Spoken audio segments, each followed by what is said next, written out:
What is Banoffee pie? That's a good question. Do you know how and the reason Banoffee pie came to be? It's an intriguing question, right? I'll get to the answer. This is my twist on this classic. Instead of just plain boring whipped cream, I'm going to be making it with a custard. Now let's get into the recipe, but first let's preheat our oven to 350 degrees. Did you know that Banoffee pie was invented in the 1970s? Banoffee pie is a British dessert pie made from bananas, whipped cream, and a thick caramel sauce made from boiled condensed milk, combined either on a buttery biscuit base with a more modern crust made out of graham crackers and butter. The word Banoffee is a combination of the words banana and toffee. We'll get more into the history of this throughout the video. So the first thing I'm going to do is I'm going to open up 2 small cans of sweetened condensed milk, and then I'm going to just dump these in a baking pan. I'm going to just cover this with foil. I'm going to grab a bigger pan that this small one can fit into. I'm going to place my pan of sweetened condensed milk in the middle of the larger pan. Then I'm going to add just hot water around the pan to fill it just above the sweetened condensed milk level. So I want the water outside as high as the content of the sweetened condensed milk inside of it. This will prevent my milk from burning and crystallizing while it's in the oven. I forgot to mention this, but boil some water that you will use, then cover this with foil, and from here I'm going to just place this in the oven for about 3 hours. You can check it at 2 hours and then 2.5 hours. If it looks smooth like caramel like this, then it's ready. Pull it out and then place it on a container to cool down and let it stay at room temperature. We'll need to use it like this. Do not place this in your cooler or fridge. Here are some quick origins of the Banoffee pie. This was invented at the former Hungry Monk restaurant in 1971. This was invented by Nigel Mackenzie and Ian Dowling. Now after this step, I'll get into how these two came up with this dessert. This is still pretty warm. I'd like to stir this a bit to smooth it out. Now from here, let's just keep this at room temperature until we are ready to use it. Let's pick up where we left off with our story. So they claim to have created the dessert basing it on a San Francisco recipe for Blum's Coffee Toffee Pie, which used milk jam. Now milk jam is a soft toffee made by boiling an unopened can of condensed milk for several hours. Mackenzie and Dowling found they were unable to perfect the recipe consistently, and after various changes including the addition of apples, mandarins, etc., Mackenzie suggested banana, and Dowling later said, right away we knew we had a hit on our hands. Mackenzie suggested the name Banoffee pie. This dessert proved so popular with their customers that they couldn't take it off the menu anymore. Let's go ahead and make our crust. First, let's crush the graham crackers, about 1.5 cups. You can use a blender or a food processor, or you can just use what I'm doing here. I'm just modeling them together. Once this is ready, let's combine 1/2 cup of sugar to it. Mix the sugar as evenly as possible and set aside while we go melt our butter.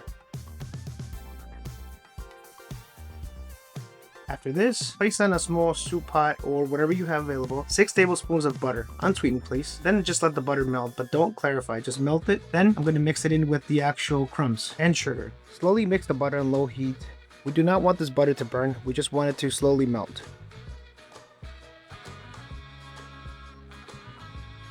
Once your butter looks like this, set it aside for now. Next, in a mixing bowl, you're going to combine your crushed crackers and the melted butter. Let's pause for a second and let's take care of the crust. Now go ahead and mix them thoroughly.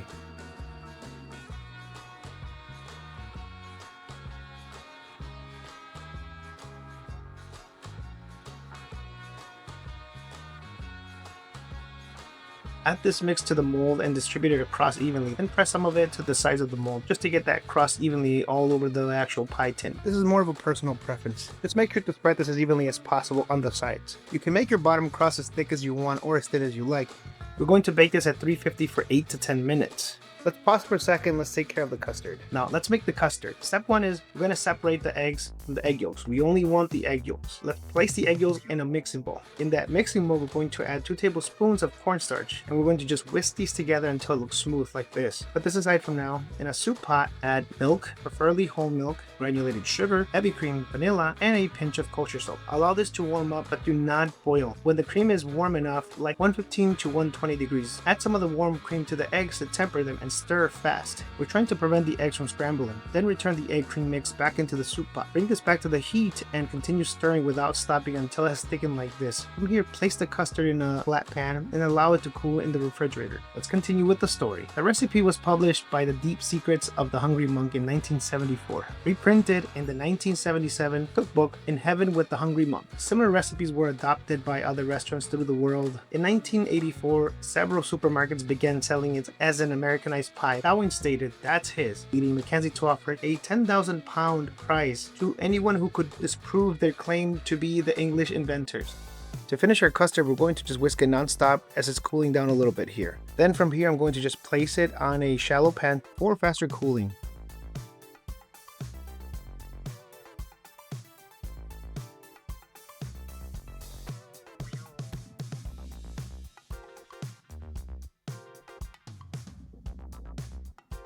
For now, let's make some chocolate shavings for the top of our actual pie. I'm just using a sharp knife to scrape some of the sides of it to get some shavings. A chocolate for this I recommend would be a bittersweet chocolate, but you can use whatever chocolate you prefer.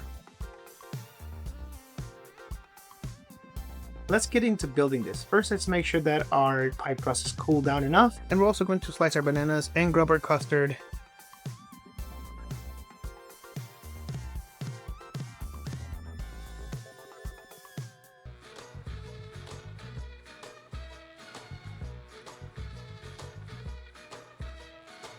To build this, we're going to start by adding our cooled Dulce De Leche to the bottom of the actual pie crust. We will follow this with sliced bananas, about 2 to 3 bananas. Remember our custard that we're chilling in the refrigerator? We'll add it to the top of the bananas and cover them all the way until it's smooth. Make sure to layer the bananas evenly all over the bottom, evenly across. Cover as much of the Dulce De Leche as much as possible like this. Now the next step is to cover the bananas with custard. We're going to start adding the custard all over the bananas on here. From here, I'm going to just start evening out the actual custard. I'm going to just start smoothing out the top of it, slowly like this. If you don't like chocolate, this is where you would stop. Cover it and place in your refrigerator. Give it about an hour for the custard to truly set, and then you should be good to go. If you do like chocolate, then go ahead and cover this with shavings.